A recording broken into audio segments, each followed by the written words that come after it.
പലപ്പോഴും ടീച്ചേഴ്സ് ഉപയോഗിക്കുന്ന ഒരു സ്റ്റേറ്റ്മെൻറ്റാണ് ഞാൻ പറയുന്നത് കേട്ട് പറയൂ. ഇത് ബേസിക്കലി കുട്ടികളുടെ പ്രൊനൗൺസിയേഷൻ ഇമ്പ്രൂവ് ചെയ്യിപ്പിക്കാൻ വേണ്ടിയിട്ടാണ്. ടീച്ചേഴ്സ് ആദ്യം പറയുന്നു, പിന്നെ കുട്ടികളെ കൊണ്ട് ഏറ്റു പറയിപ്പിക്കുന്നു. അതെങ്ങനെയാണ് ഇംഗ്ലീഷിൽ ടീച്ചേഴ്സിന് പറയാൻ പറ്റുക കുട്ടികളോട്? Please repeat after me. ഈ ആഫ്റ്ററിൻ്റെ ആ ഒരു ആറുണ്ടല്ലോ, അത് വളരെ സൈലൻ്റ് ആയിട്ട് വേണം പറയാൻ. അതിനധികം സ്ട്രെസ്സ് കൊടുക്കരുത്. കാരണം അതിന് ഫ്രണ്ടിൽ വന്നിരിക്കുന്നത് ഒരു വവൽ സൗണ്ടാണ് ഇ. അതിനുശേഷം വരുന്ന ആറിന് അധികം സ്ട്രെസ്സ് വേണ്ട. വേറൊരു എക്സാമ്പിളാണ് കാർ. ആ ഒരു കാർ എന്ന് പറയേണ്ട ആവശ്യമില്ല. കാർ. എക്ക് ശേഷം എ ഒരു വവൽ സൗണ്ടാണ്. അതിനുശേഷം വരുന്ന ആറിന് അധികം സ്ട്രെസ്സ് വേണ്ട. Pay attention please. കുട്ടികളെ ശ്രദ്ധിക്കൂ.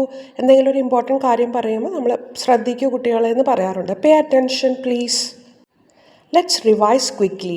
ഇന്നലെ പഠിപ്പിച്ചൊരു കാര്യം അല്ലെങ്കിൽ ഇന്ന് ക്ലാസ് പഠിപ്പിച്ച ഒരു കാര്യം അത് തീരാൻ പോകുമ്പോൾ നമുക്കൊന്നുകൂടി ഒന്ന് റിവൈസ് ചെയ്താലോ എന്നെങ്ങനെയാണ് പറയുക? പെട്ടെന്ന് നമുക്കൊന്ന് റിവൈസ് ചെയ്യാം. Let's revise quickly.